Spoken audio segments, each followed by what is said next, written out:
नमस्कार.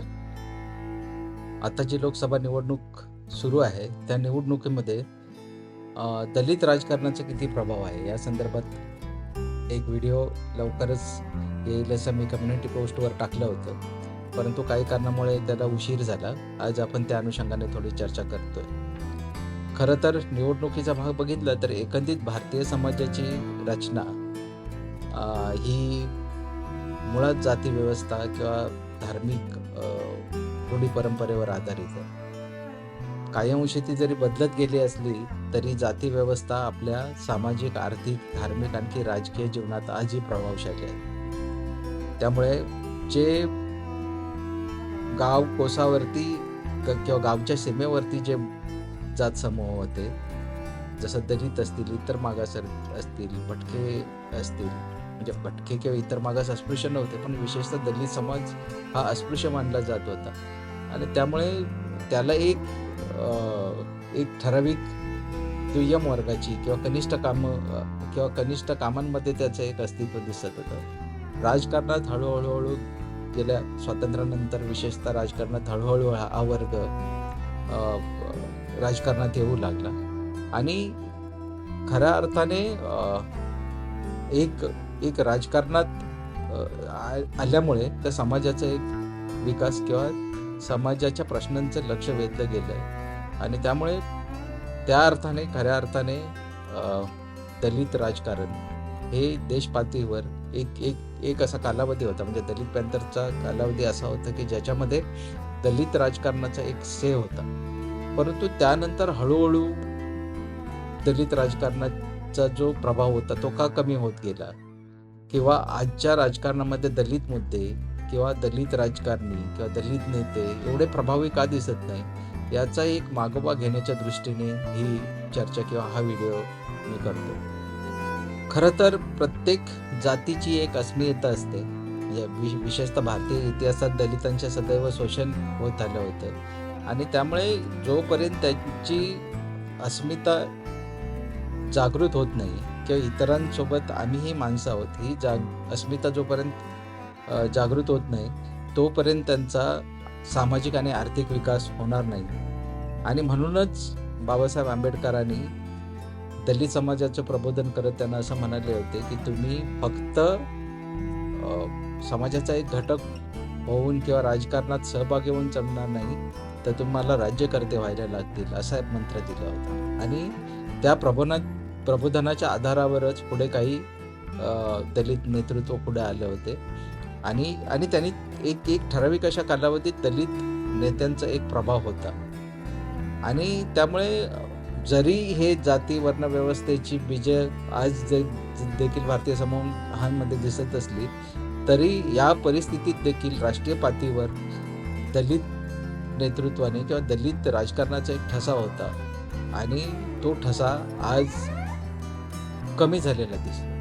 म्हणजे आता ह्या 2024च्या निवडणुकीत आपण जर बघितलं तर असं कोणतं दलित नेतृत्व आहे की जे राष्ट्रीय पातळीवर आज दलितांचे मुद्दे आहेत किंवा दलितांच्या जगण्याचे जे प्रश्न आहेत त्याविषयी बोलतात, दलितांची राजकीय भागीदारीच्या संदर्भात बोलतात किंवा आत्तापर्यंत जो अन्याय झालेला होता किंवा जे स्वातंत्र्यानंतर 75 वर्ष उलटून देखील काही जे मुद्दे आहेत ते मुद्दे का सोडवले जात नाहीत किंवा त्याच्यावर बोलण्याचं काम देखील कुठला नेता करतोय किंवा कुठलं नेतृत्व करतंय, तर आज तेवढं नेतृत्व दिसत नाही.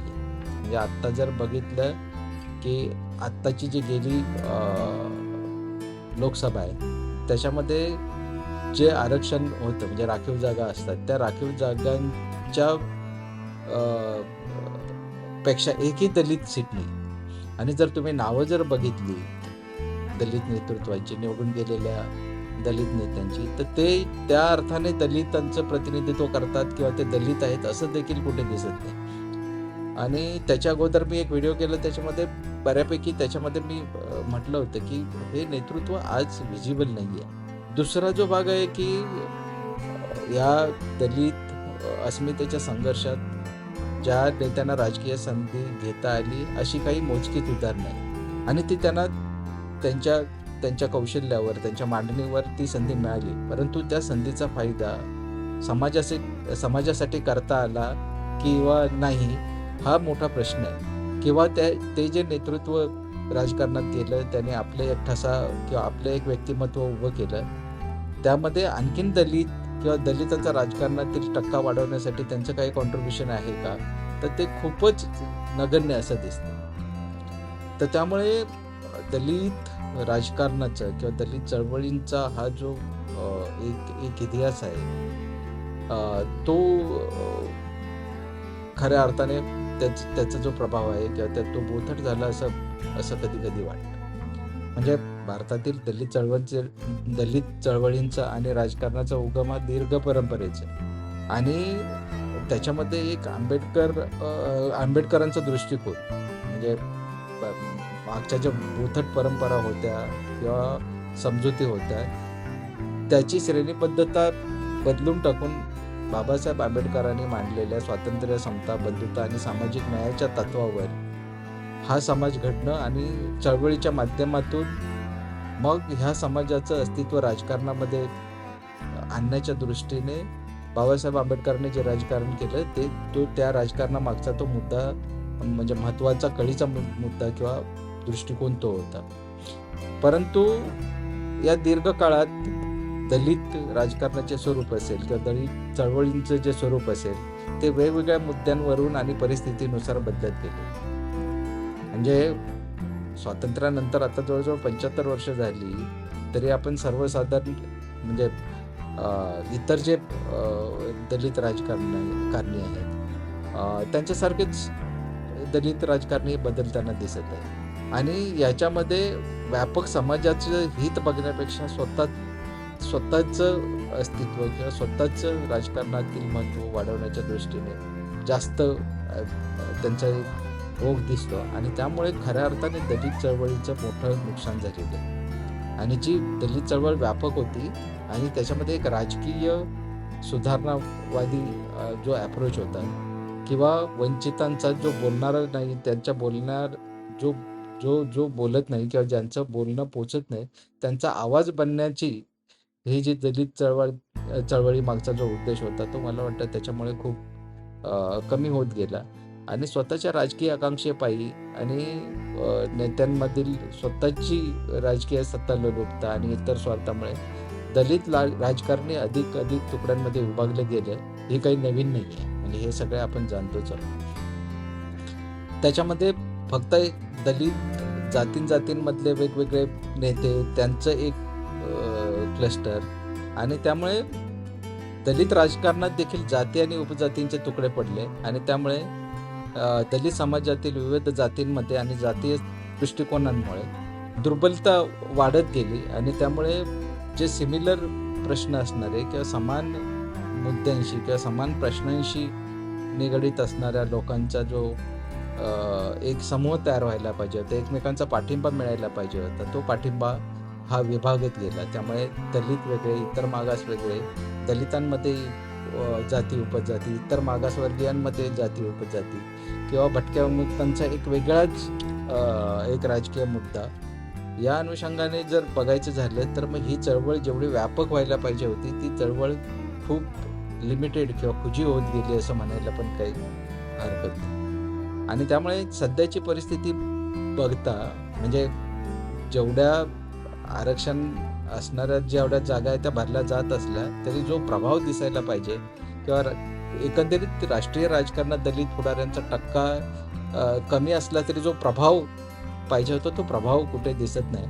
आणि मग दलितांचे प्रश्न आणि आत्मनिर्भरता या अनुषंगाने जो उहापोह करायला पाहिजे होतं, तो आज कोणता दलित पुढारी करतो का किंवा तो बोलतो का किंवा त्यांचं अस्तित्वरित्या मुद्द्यांशी आहे का, तर हा मोठा प्रश्न आहे. म्हणजे आत्ताच्या गेल्या 17व्या लोकसभेमध्ये दलित समाजाचे 83 प्रतिनिधी आहेत आणि त्यांचे जर तुम्ही नावं बघितलं तर ते दलित आहेत हे देखील तिथल्या स्थानिक समूहांना माहीत नसेल.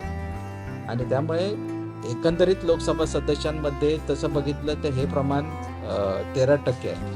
आणि त्यामुळे देशभरात 17% लोकसंख्या दलित लोकसंख्या आहे आणि त्यांचं जे राजकीय पार्टिसिपेशन 13% एवढं असेल तर तसं त्या अर्थाने कमी नाही. पण जे प्रतिनिधित्व आहे त्याचा प्रभाव किती पडतो, किंवा हे जे नेतृत्व आहे ते दलित समाजाचे सामाजिक, आर्थिक आणि शैक्षणिक प्रश्न संसदेमध्ये जोरात उचलून दिसत आहेत का, हे असं दिसत नाही. तर त्यामुळे जरी संख्या कमी असली तरी प्रभाव किती आहे, हा मोठा मुद्दा मला वाटतं दलित राजकारणाच्या दृष्टीने महत्त्वाचा आहे.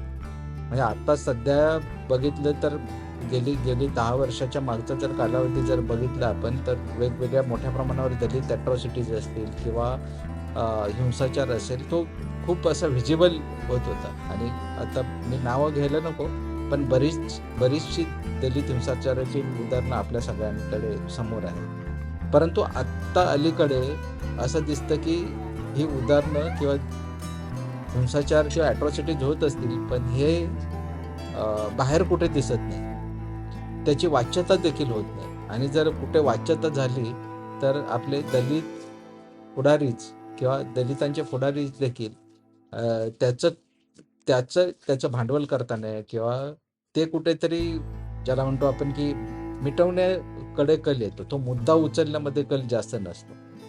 तर त्यामुळे हा जो दलित राजकारणाच्या प्रभावाचा जो मुद्दा आहे तो मला वाटतं आताच्या दृष्टीने कळीचा आहे. आणि जोपर्यंत नाहिरे वर्गाचं किंवा ज्यांचा आवाज नाही आहे त्या वर्गांचा आवाज उठवण्याचं काम जी दलित चळवळ करत होती किंवा दलित राजकारणी करत होती, तो आज काही दिसत नाही. अर्थात बाकीच्या पक्षांचं किंवा बाकीच्या जात समूहांचं काही आलबेल आहे असं नाही. जे जर आपण बघितलं तर म्हणजे त्याचं जर कॉम्बिनेशन जर बघितलं तर किती पक्षांनी किती दलित रिप्रेझेंटेशन घेतलंय आपल्या पक्षामध्ये. जर आत्ताचं जर 17व्या लोकसभेचं जर आपण बघितलं तर जे निवडून आलेल्या उमेदवारांचं जर रेशो बघितला तर ज्याला आपण प्रोग्रेसिव्ह राजकीय पक्ष म्हणतो, तर त्यांचं जर प्रमाण प्रत्येक राजकीय पक्षाशी प्रमाण जर बघितलं तर त्या अर्थाने काँग्रेस हा नेहमी प्रोग्रेसिव्ह आणि दलितांचा पाठीराखा म्हणून जरी आपलं आयडेंटिटी व्यक्त करत असली तरी आत्ताच्या लोकसभेमध्ये निवडून आलेल्यांमध्ये किंवा निवडून दलित उमेदवार निवडून आले त्यांचं प्रमाण 11%.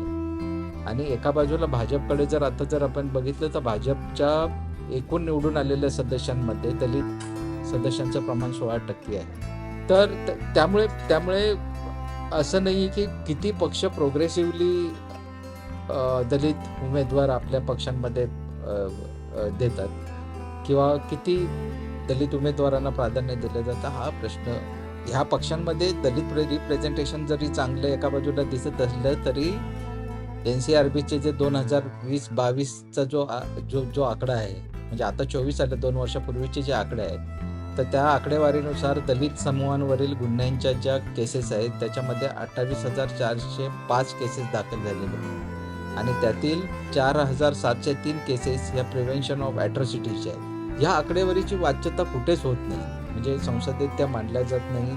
एवढं रिप्रेझेंटेशन दलित रिप्रेझेंटेशन चांगलं असलं तरी त्याचा उहापोह संसदेत होत नाही. आणि त्यामुळे ही प्रकरणं ज्या ह्या ॲट्रॉसिटीजच्या केसेस आहेत त्या दाबल्याच जातात.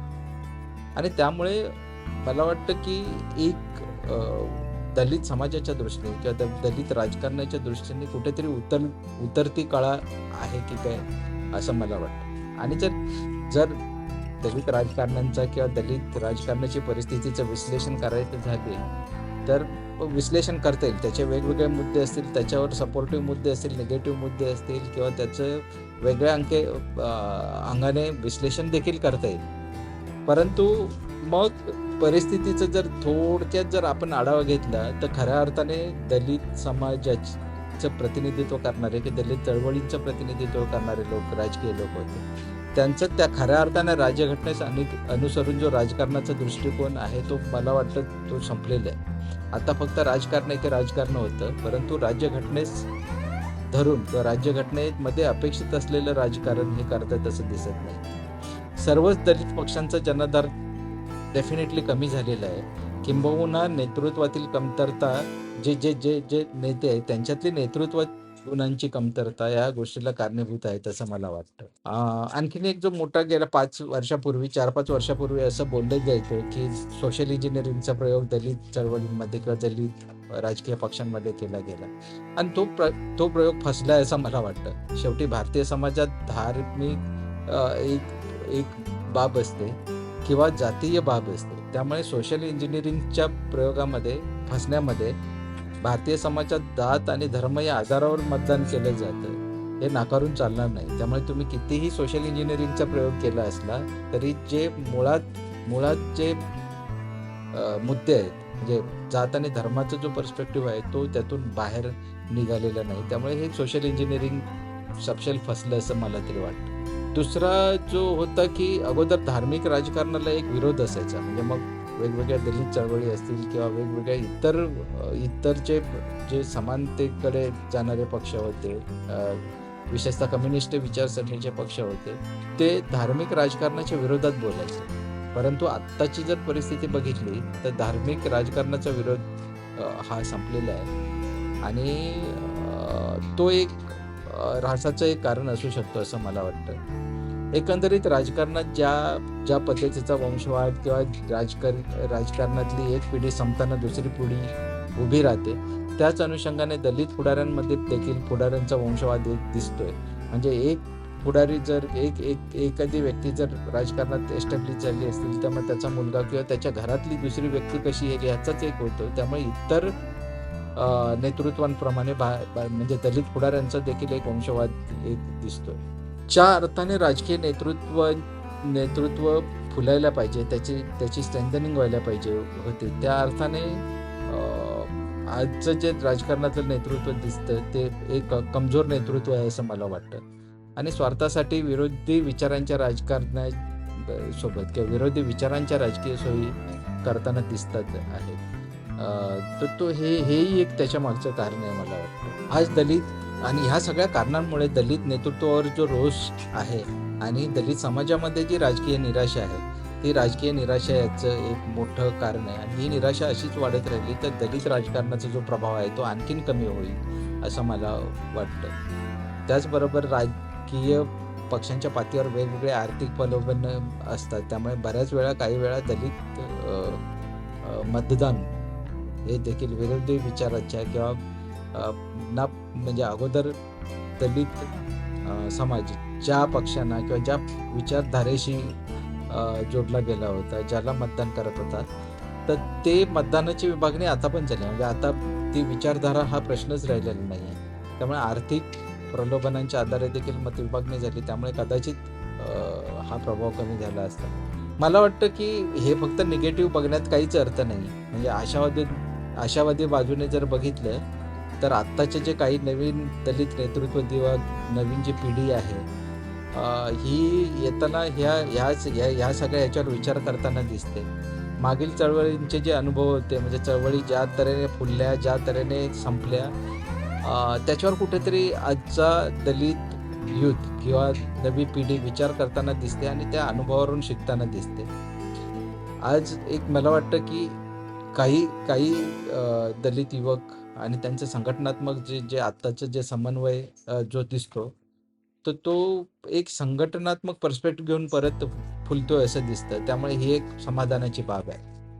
शिक्षण आणि माहितीच्या क्षेत्रात जी प्रगती झालेली आहे आणि त्यामुळे त्या प्रगतीमुळे हे आत्ताचे जे नवीन युवक पुढे येत आहेत ते आधुनिक तंत्रज्ञानाचा वापर करतायत आणि सामाजिक जागृती त्याचबरोबर सामाजिक जागृती नाही म्हटलं तरी वाढलेली आहे. त्यामुळे संविधान प्रबोधनावर अधिक ते भर देताना दिसत आहे आणि त्यामुळे ज्याला म्हणतात की फक्त समाजाचं नाही तर इतर समाजासोबत देखील एक समन्वयाची प्रक्रिया ती होताना दिसत आहे. आणि मग आजची पिढी ही केवळ दलित समाज किंवा दलितांच्या हक्कांसाठी लढत नाही तर इतर वंचित घटकांसोबत मिळून सामाजिक न्याय आणि समानतेसाठी संघर्ष करताना एक दिसते. प्रमाण जरी थोडं असलं तरी ते एक आशावादी चित्र आहे असं मला वाटतं. आणि ह्या नव्या चळवळीमुळे दलित राजकारणाला पुन्हा एकदा दिशा मिळण्याची आणि भारताच्या लोकशाहीमध्ये अधिक प्रभावी भूमिका बजावण्याची क्षमता तयार होईल असंही देखील मला वाटतं. परंतु या नव्या दलित चळवळीसमोर अनेक आव्हानं देखील आहेत. ती आव्हानं या अर्थाने आहेत की जातीय अहंकाराचे राजकारण आणि सामाजिक आर्थिक विषमता अजूनही मोठ्या प्रमाणात अस्तित्वात आहे आणि त्यामुळे दलितांमध्येच एकोपा साधणं आणि इतर वंचित घटकांसोबत समन्वय साधणं ही आव्हानं या चळवळीला किंवा ह्या नव्या पिढीला स्वीकारावी लागतील. आणि राजकीय इतर राजकीय जे पक्ष आहेत ते दलित मतांचं राजकारण करतात, पण दलितांचं राजकारण करण्याकडे त्यांचा कल नसतो. त्यामुळे या चळवळीला स्वतंत्र राजकीय शक्ती म्हणून स्थापित होणं हे देखील आव्हान आहे आणि कदाचित ते आव्हान पेललं जाईल. याशिवाय शैक्षणिक आणि आर्थिक सक्षमीकरणाच्या क्षेत्रात देखील अजून जी मोठी दरी आहे ती दरी कमी करत करत एक राजकीय अप्रोच किंवा विकासाच्या दृष्टीने राजकारण करणं आजच्या परिस्थितीत एक आव्हान आहे. ते आव्हान ही नवी पिढी पेलेल असं मला वाटतं. खऱ्या अर्थाने वरती काही निगेटिव्ह मुद्दे मांडले आहेत. ते निगेटिव्ह मुद्दे ह्याच्यासाठी मांडलेले होते की आत्ताची परिस्थिती काही ही जोपर्यंत त्याचं विश्लेषण होत नाही तोपर्यंत त्याचे नवीन मार्ग आपल्याला दिसणार नाहीत आणि त्यामुळे आजच्या दलित राजकारणाचा प्रभाव काय आहे याचं छोटेखानी विश्लेषण करण्याचा मी प्रयत्न केला आहे. कदाचित त्यामध्ये वेगवेगळे विचार असू शकतात किंवा त्याच्यावर वेगवेगळा विरोध देखील असू शकतो. त्यामुळे हे माझं वैयक्तिक मत मी मांडलेलं आहे. याच्या विरोधात जर काही मतं असतील किंवा काही मुद्दे असतील तर त्याचं स्वागतच आहे. पण मला वाटलं ते मी किमान बोलण्याचा प्रयत्न केलेला आहे आणि त्याचा तुम्ही सगळे आदर कराल, स्वीकार कराल अशी अपेक्षा आहे. आजच्या व्हिडिओमध्ये मी इथंच थांबतो. धन्यवाद.